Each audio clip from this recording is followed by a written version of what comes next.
कभी राजनीतिक अस्थिरता से जूझता नेपाल आज एक नए मोड़ पर खड़ा है। जहां दशकों से सत्ता कुछ चेहरों के बीच घूमती रही, वहीं अब जनता ने एक बड़ा फैसला लिया है और उस फैसले ने पूरी सियासत को हिला कर रख दिया है। बालेन शाह, एक ऐसा नाम जो कुछ साल पहले तक सिस्टम से बाहर था, आज देश की कमान संभाल रहा है।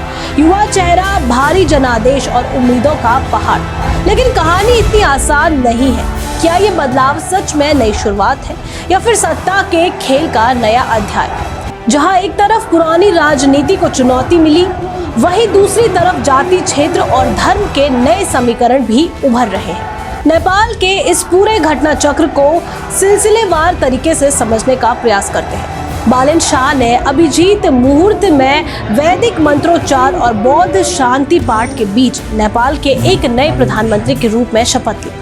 उनके साथ 15 मंत्रियों ने भी शपथ ली। इसके साथ ही नेपाल ने एक नए युग में प्रवेश किया। अब इस हिमालयी देश को एक स्थिर सरकार मिलती हुई दिख रही है। 5 मार्च को कराए गए चुनाव में जनता ने परिपक्व, निर्णायक और ऐतिहासिक जनादेश दिया। बालेन युवाओं के बीच काफी लोकप्रिय है। पिछले साल सितंबर में हुए जेन जी आंदोलन के बाद वो चर्चा में आए थे। उनकी केवल 3 साल पुरानी राष्ट्रीय स्वतंत्र पार्टी को इस चुनाव में 2/3 बहुमत मिला। उसने 275 सदस्यीय प्रतिनिधि सभा में प्रत्यक्ष निर्वाचन प्रणाली की 165 में से 125 सीटें और समानुपातिक प्रणाली की 57 सीटों के साथ कुल 182 सीटें जीती है। आरएसपी को मिला ये जनादेश कई मायनों में ऐतिहासिक है। नेपाल में 1999 के बाद ये पहली बार है जब किसी अकेली पार्टी को अपने दम पर बहुमत मिला है।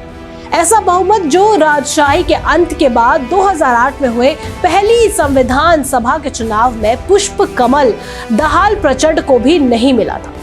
बालेन के शपथ के साथ ही नेपाल में राजनीति अस्थिरता खत्म होने की संभावना प्रबल होती दिख रही है। बालेन शाह नेपाल के सबसे युवा और पहले मधेशी प्रधानमंत्री हैं। संविधान लागू होने के केवल 10 साल के भीतर ही किसी मधेशी का इस राजनीतिक मुकाम पर पहुंचना नेपाल की राजनीति में एक दुर्लभ और महत्वपूर्ण क्षण है। देश का 35 साल पुराना बहुदलीय इतिहास बताता है कि इस दौरान 30 प्रधानमंत्री बने, लेकिन पार्टियों की अंदरूनी लड़ाई और नेताओं की महत्वाकांक्षा की वजह से कोई भी सरकार 5 साल का कार्यकाल पूरा नहीं कर पाई। इस दौरान अस्थिरता नेपाल की राजनीति नियति बन गई थी। सत्ता के लोभ में नए नए गठबंधन बनते बिगड़ते रहे। सत्ता की कुर्सी ओली प्रचंड और देवबा के बीच घूमती रही। 5 मार्च को हुए चुनाव में आरएसपी ने कुछ हिमालयी जिलों को छोड़कर पूरे नेपाल में बेहतर प्रदर्शन किया। उसने मधेश में भी उम्मीद से बेहतर सफलता हासिल की। आरएसपी ने वहां की 31 में से 30 सीटें अपने नाम कर ली।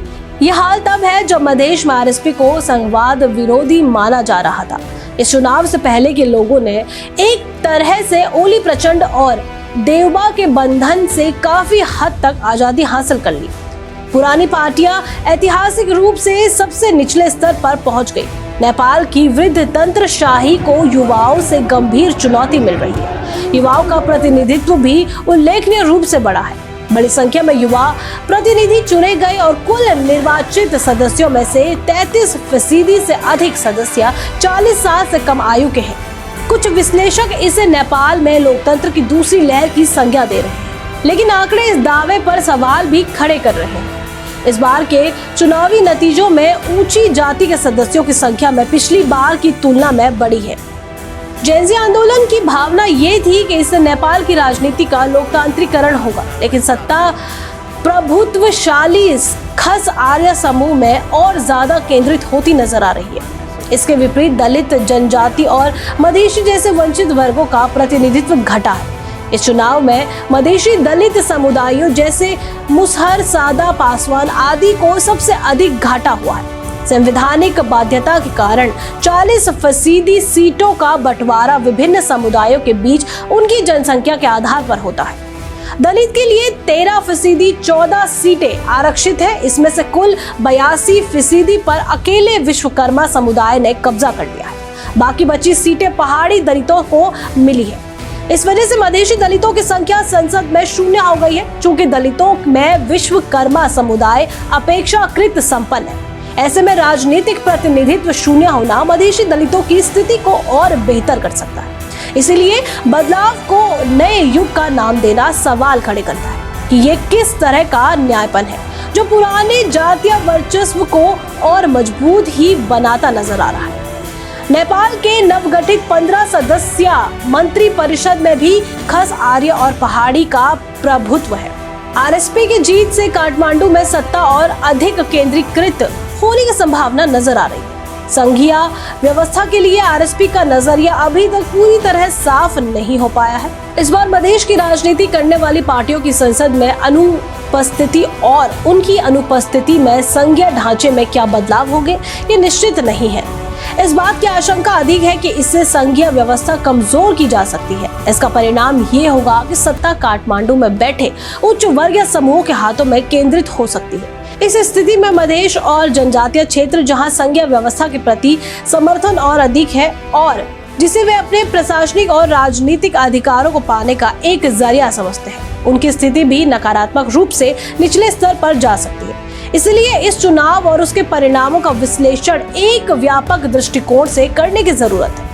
हमें ये देखना होगा कि जहां एक ओर इन परिणामों ने पारंपरिक सत्ता संरचनाओं को चुनौती दी, वहीं दूसरी ओर इसने कुछ ऐसी परिस्थितियां भी उत्पन्न की है जिससे नए प्रकार के जातीय और क्षेत्र वर्चस्व के उभरने की आशंका है। साल 2006 तक नेपाल को दुनिया के एकमात्र हिंदू राष्ट्र के तौर पर जाना जाता था। राजशाही के अंत के बाद 2008 में नेपाल आधिकारिक रूप से एक धर्मनिरपेक्ष राज्य बना। हालांकि नेपाल की धर्मनिरपेक्ष पहचान हमेशा से सवालों के घेरे में रही है। इस संदर्भ में नेपाल का संविधान भी असमंजस की स्थिति पैदा करता है। इसने धर्मनिरपेक्षता को धार्मिक स्वतंत्रता के साथ साथ सनातन संस्कृति के संरक्षण और संवर्धन के तौर पर परिभाषित किया है। ये परिभाषा नेपाल में नेताओं को राजनीति के साथ धर्म के घालमेल को आमंत्रित करती नजर आती है। ऐसा परिदृश्य हाल के चुनाव में भी नजर आया, जब पहली बार मुख्य तौर पर बालेन शाह ने न सिर्फ जनकपुर में जानकी मंदिर में दर्शन के साथ अपने चुनाव प्रचार अभियान की शुरुआत की, बाद में भी वो कई मंदिरों का दौरा करते नजर आए। बालेन शाह, जिनका जन्म मधेसी हिंदू परिवार में हुआ है, वहीं उनकी पत्नी नेवारी हिंदू बौद्ध परंपरा को मानती है। इस सांस्कृतिक संगम का उनकी धार्मिक और सांस्कृतिक सोच पर प्रभाव साफ नजर आता है। शपथ ग्रहण समारोह में 108 वैदिक बटुकों द्वारा स्वस्ति वाचन और 108 बौद्ध भिक्षुओं द्वारा शांति मंगल गान और शंख वादन भी नेपाल में राजनीति और धर्म के इस नए समीकरण को उभरते हुए दिख रहा है। एक अवसर पर हिंदू राष्ट्र बनाम धर्मनिरपेक्षता के प्रश्न पर अपने नजरिए को साझा करते हुए बालेंद्र शाह ने कहा था कि कागज पर क्या लिखा है, हमें इस पर ध्यान देने के बजाय अपने आचरण में उसे उतारना अधिक महत्वपूर्ण है। वे अपने इस विचार को व्यवहार में लागू करते नजर आ रहे हैं। इससे नेपाल में धर्मनिरपेक्षता बनाम हिंदू राष्ट्र की बहस एक नए मोड़ पर पहुंच गई है। इसके आलोचकों का मानना है कि इससे नेपाल की धर्मनिरपेक्ष पहचान को इससे नुकसान पहुंच सकता है। फिर भी समग्र रूप से देखा जाए तो धर्म अब नेपाली राजनीति में एक नए और महत्वपूर्ण मुद्दे के रूप में उभर रहा है, जो एक नई किस्म के नेपाली हिंदुत्व को जन्म दे रहा है। आरएसपी को जितनी बड़ी जीत मिली है, उतनी ही बड़ी अपेक्षाएं भी नेपाल के लोगों ने उसके कंधे पर डाली है। बालेन शाह की सरकार को पहले दिन से ही आंतरिक और बाहरी दोनों प्रकार की चुनौतियों का सामना करना पड़ेगा, क्योंकि ये प्रवासी नेपाली नेपाल की अर्थव्यवस्था में एक बड़ा योगदान देते हैं। खाड़ी संकट के चलते नेपाल को संभावित ईंधन संकट का भी सामना करना पड़ सकता है, जिसका त्वरित समाधान निकालना जरूरी होगा। इसके साथ ही पिछले साल के जेनजी आंदोलन के पीड़ितों को न्याय दिलाना भी उनकी पहली प्राथमिकता होनी चाहिए, खासकर तब जब जांच आयोग ने रिपोर्ट सौंप दी हो।